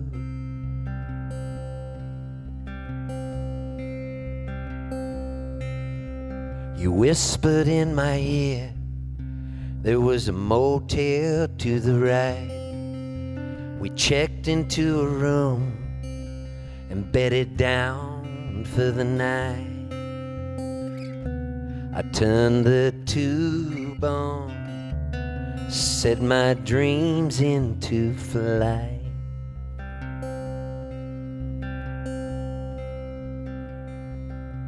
I was floating in a hurricane, but still driving in my car. There was an old guy in the crosswalk. They said he was a movie star. The roads were icy. Things got dicey that night.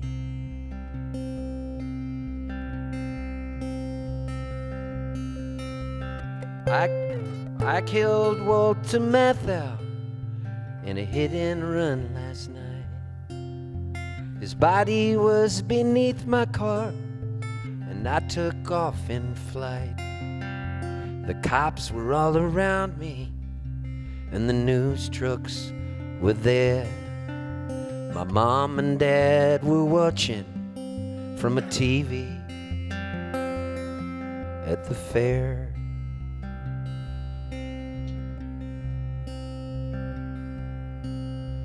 My dad was trying to win a TV set by throwing darts. My ma was right beside him, acting like the Queen of Hearts. The news was blinking, they were shaking in fright.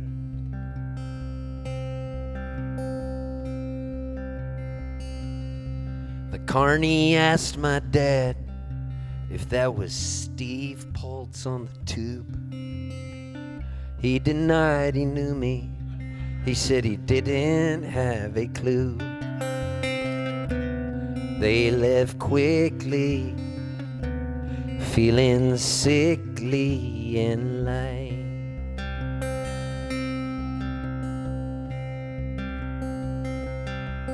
I killed Walter Matthau in a hit and run last night.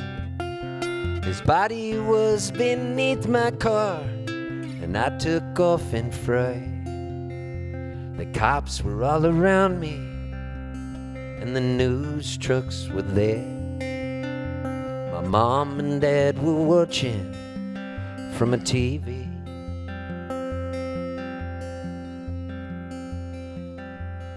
Well, you know where they were.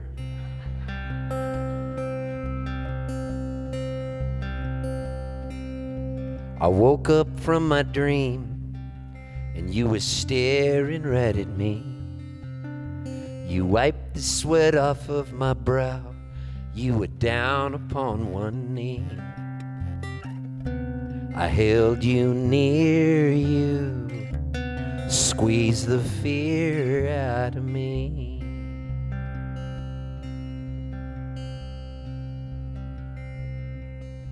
The TV set was blaring. We were watching CNN. The anchor looked real serious. Breaking news was coming in. They said Walter Matthau passed away in his sleep last night. Walter Matthau, won't you rest in peace tonight?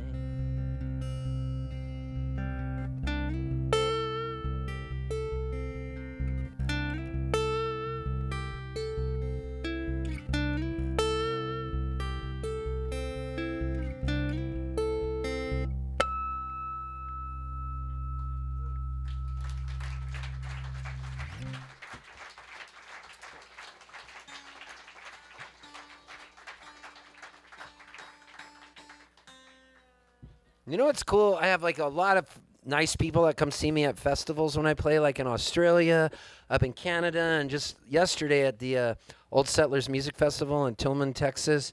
And I get to play all these festivals. I have so much crazy work coming in.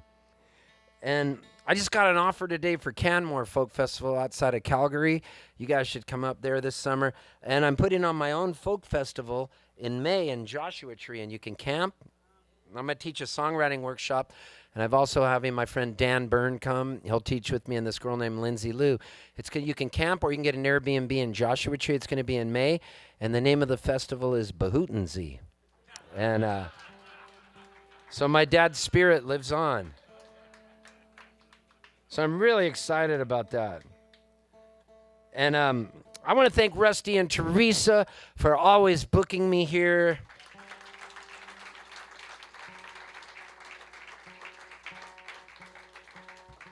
One thing cool, I'll tell you, if you get yourself in CGCC land, you can go up to D. There, you don't have to bring your C all the way up to an E with the possibility of breaking it. Like, it's got to stretch back into it, you know? So you just bring it up to a D, and then take that one that you tuned way up to a C, your B string, and go down to an A. So it gives it a little rest. And then your G string that you kept at G, take it down just a half step to an F sharp, and then bring your D string back up to a regular D from C. You're usually not going to break that one. And then you know how you brought your A to a G? Bring that back up to an A. But then your E string that was a C, bring it up to a D. So it's not going to be back up to your regular E. So what your tuning will be then is D, A, D, F sharp, A, D. So then you get into D, A, D, F sharp, A, D land right here. That F sharp's the key. And what it does is it makes a really beautiful open chord that I'll show you. Then take a capo out of your pocket and put it on the second fret. This is like a cooking show. And then bam! Okay. So then you have an E, an open E. And then just go like this.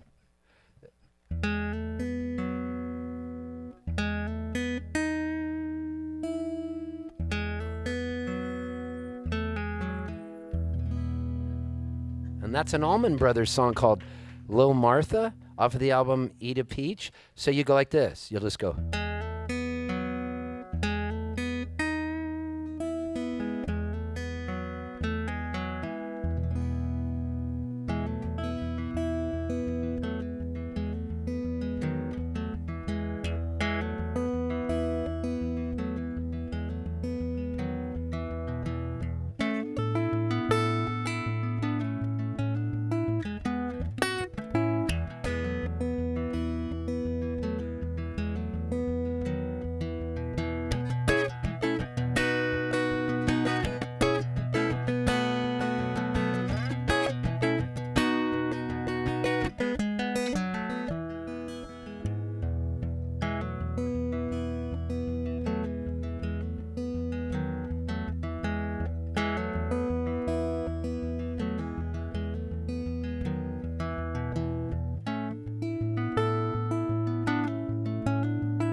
What's crazy is I had this stroke, and I was on stage, and I had a stroke in Wilmington, Delaware.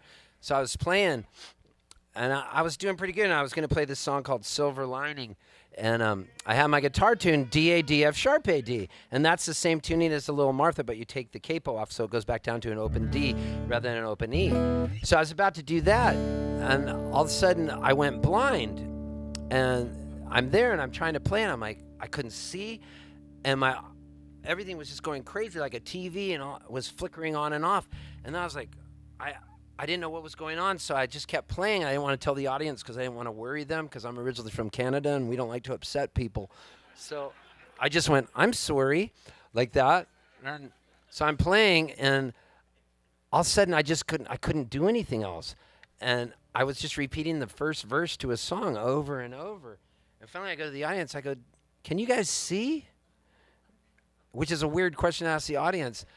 And then I was repeating the song over and over, the first verse, and they thought I was taking the piss out of them in an Andy Kaufman-esque way.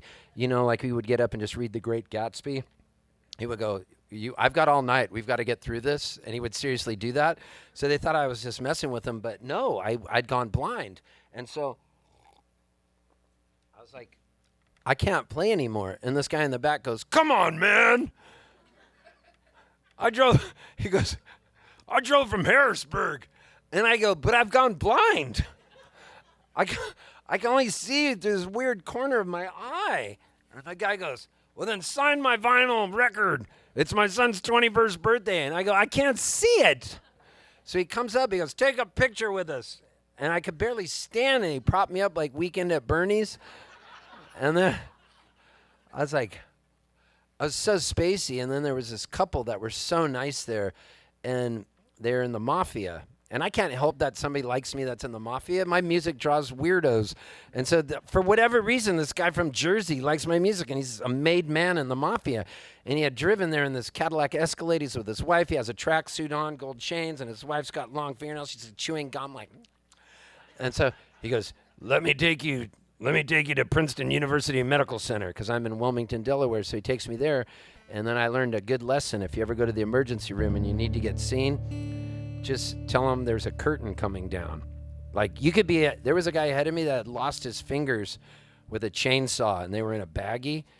And then another guy who had an ice pick in the side of his head. They'd gotten in a fight with each other. It was like crazy. And so there's blood all over the floor. And then I'm the third person in the line. And the lady goes, what's the matter with you? And I go, I've gone blind. And she goes, was it like a curtain coming down? And I go, yeah.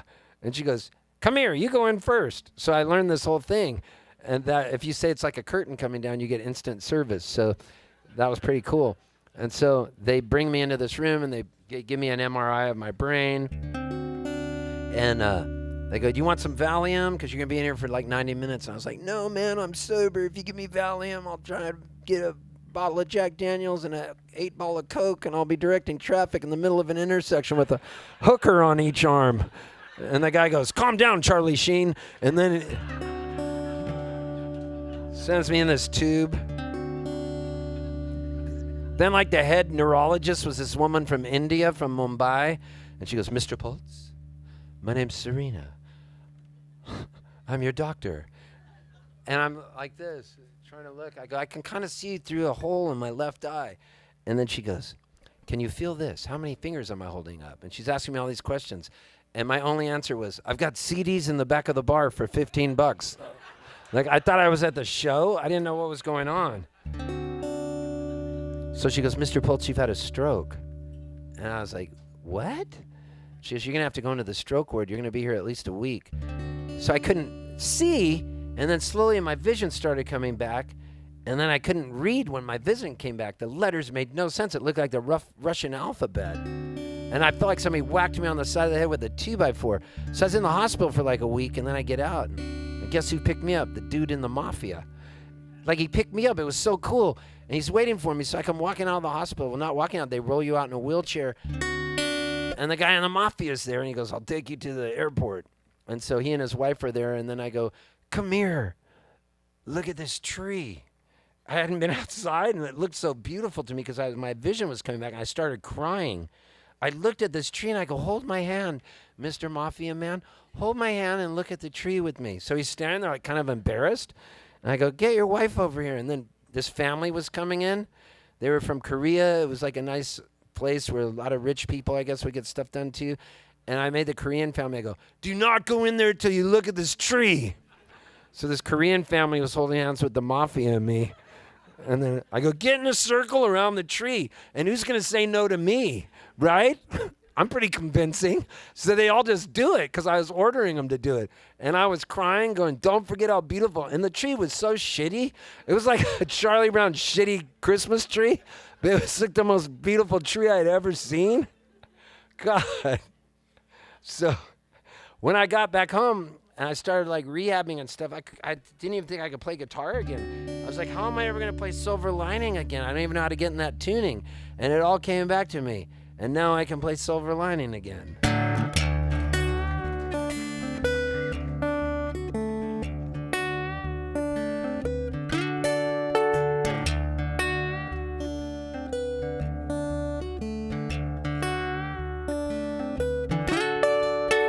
Muffins in the toaster, I got my raspberry jam.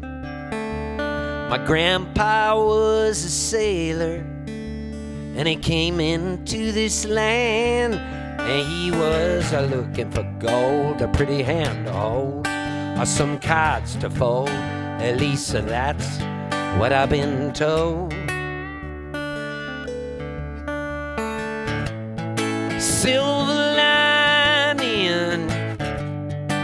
Silver lining, where'd you go?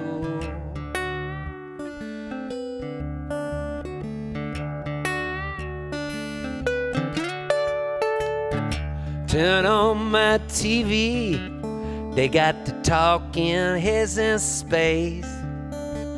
Well, used to be so easy to have a little faith. I used to rely on luck, turn on the spuck. I didn't feel so stuck, I didn't limp around like John Crook. Silver lining, where'd you go?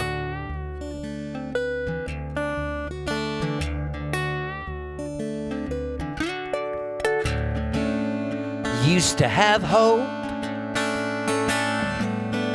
now we got soap on a rope.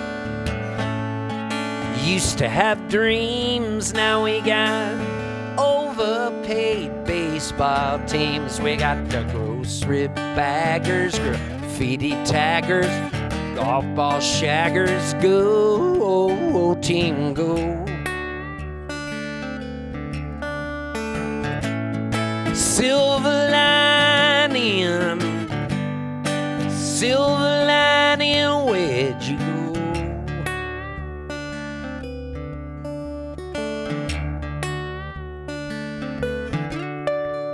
I fixed myself some herbal tea, 'cause it's healthier, they say. Healthier ain't half as fun. I take a cold beer any day. I used to have dysfunctional fun when the cancerous son with my codependent hun, eating greasy hot dogs on a buttered up bun. Silver lining, where'd you go?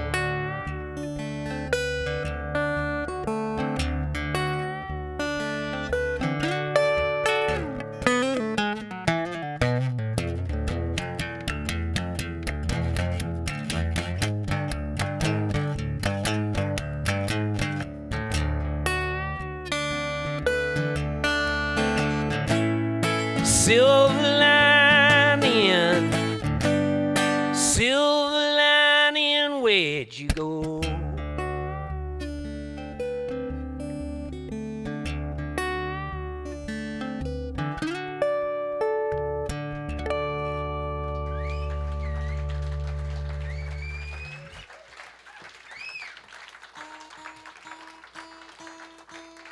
You guys have been a great audience. I love you.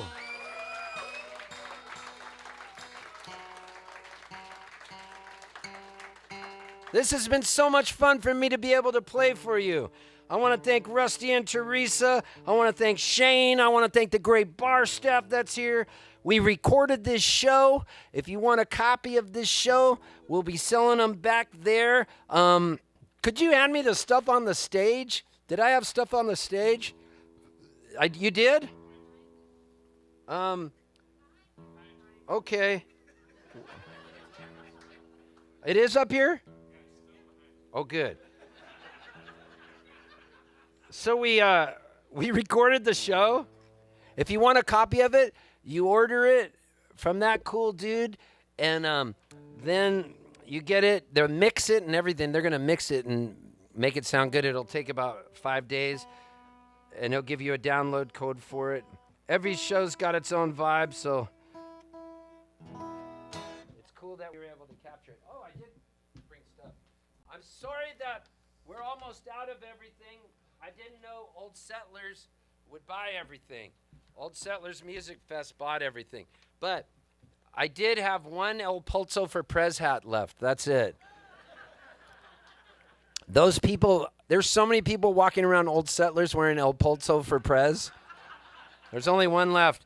There's only 3 of these left. When I got them made, I said I wanted it to say folk singer, because I have a song called Folk Singer, and I wanted to say Stephen JJ, because my name is Stephen Joseph Joshua Poltz. Joshua is my confirmation name in the Catholic Church. You come up with your own confirmation name. I thought Joshua was pretty cool.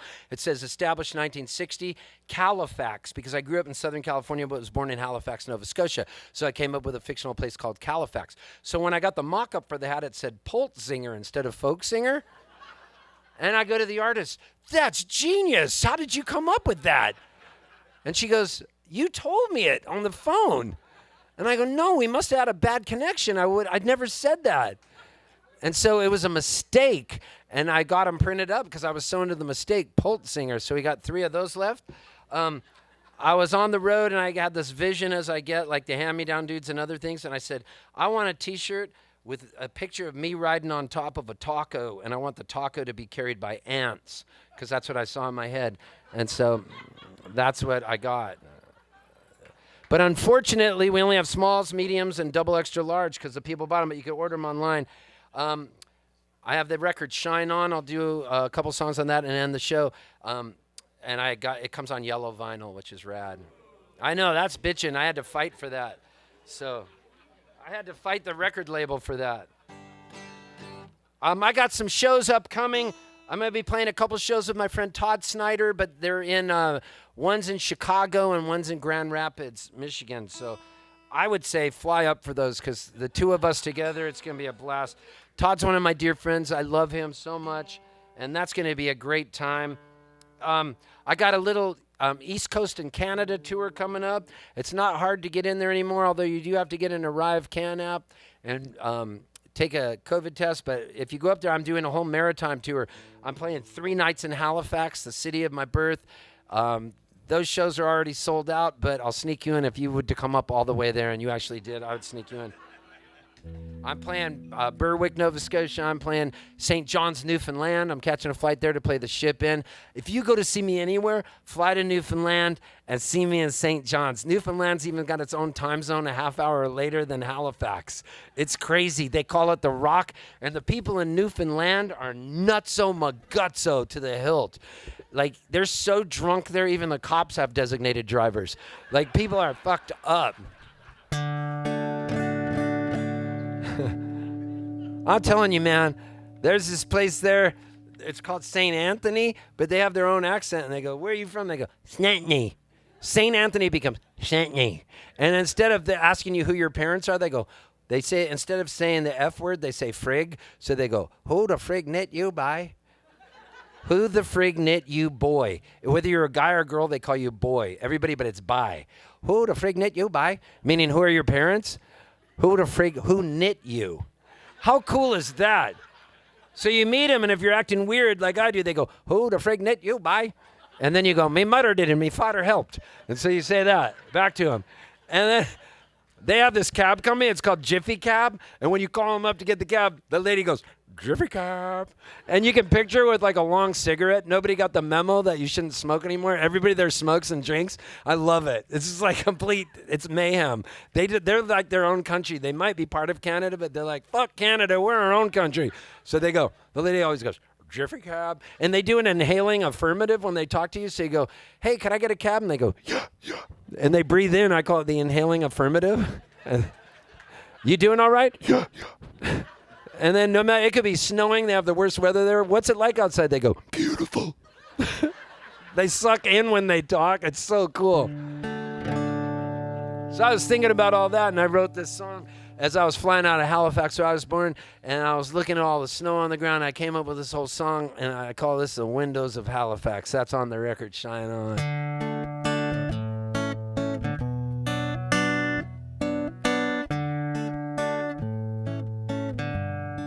I wonder if people are watching this show online.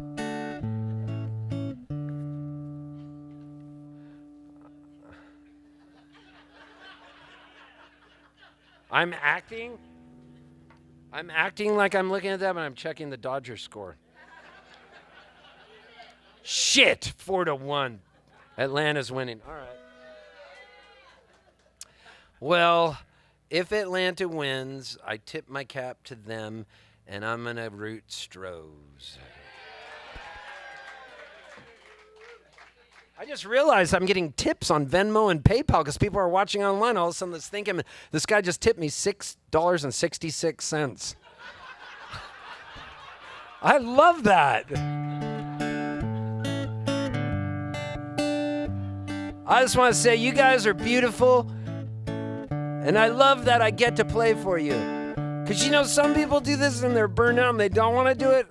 I have to do it. And I promise you, Willie Nelson is my spirit animal. And I'll be doing this till I'm 90, God willing.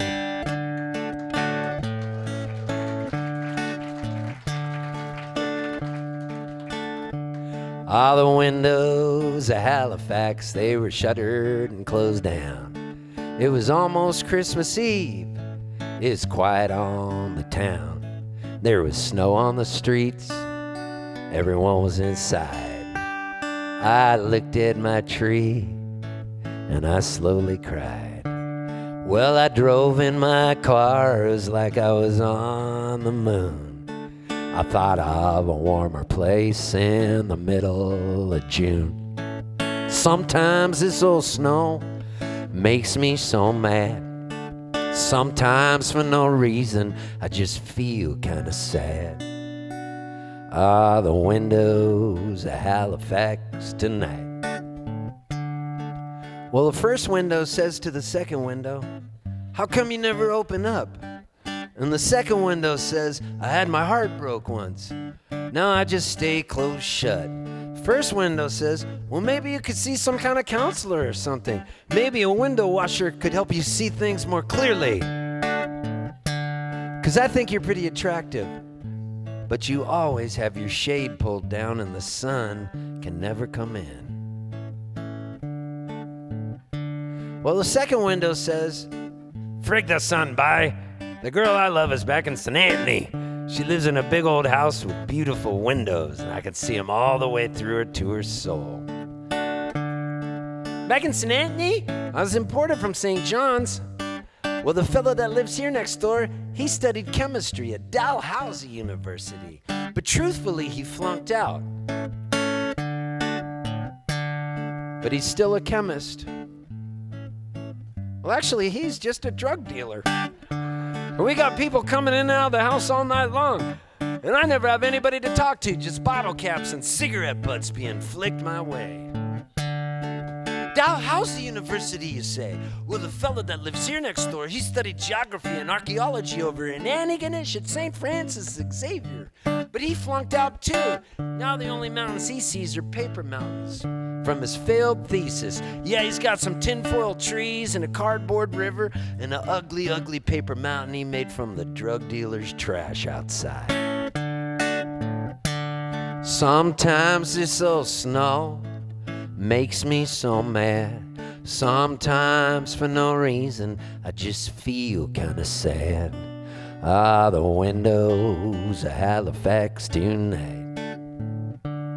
Well, the windows of the Maritimes, they're all telling stories of the plentiful days of the cod and the glory, or an explosion that rocked a French cargo ship in Dartmouth near the harbor.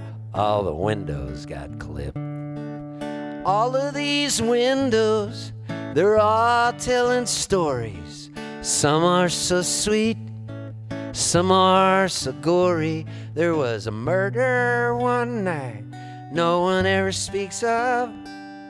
All the windows of Halifax tonight.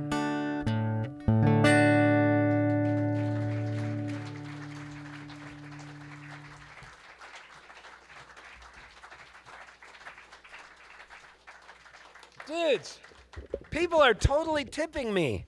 This show's gone viral.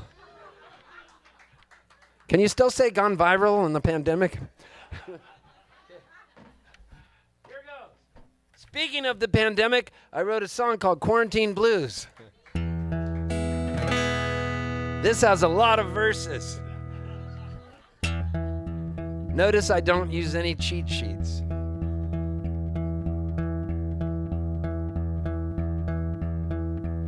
I baked 100 loaves of bread, I fell down on my head. I vacuumed till I sweated, ate food that I regretted. Sat near the fire wearing questionable attire. I made a new incision to improve my circumcision, oh yeah.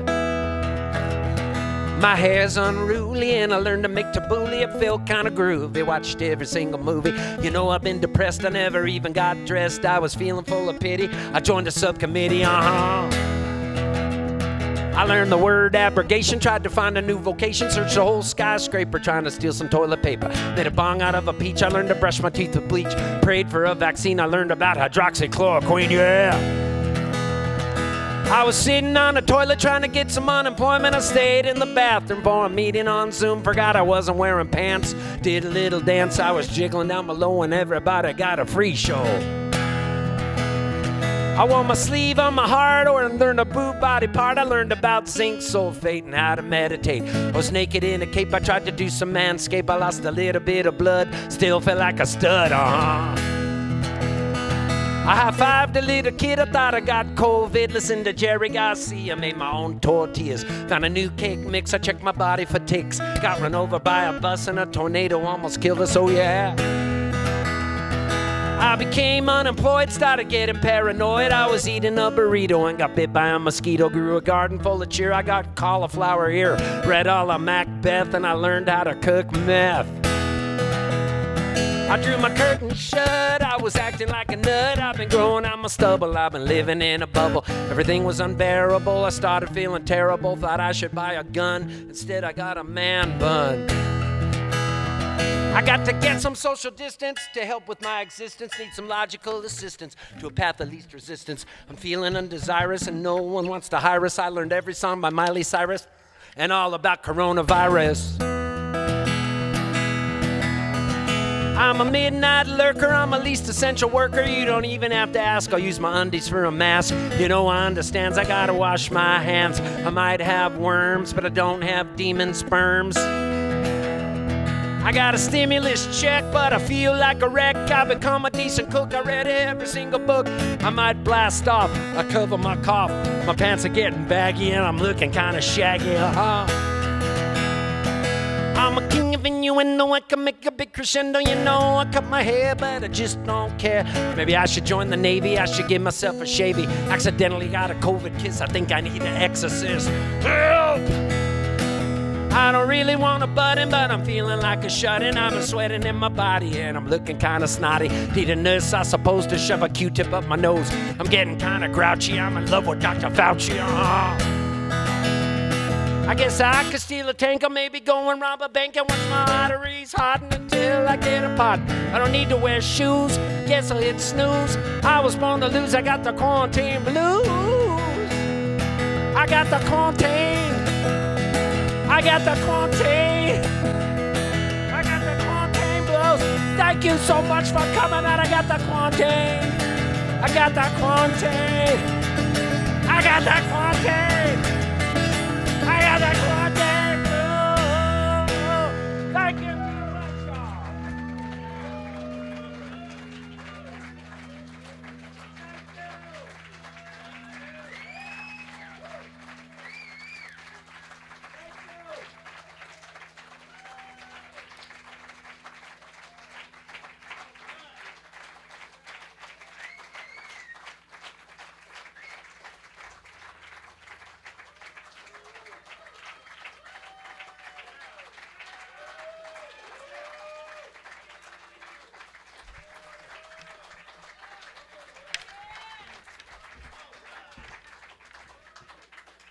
Thanks so much.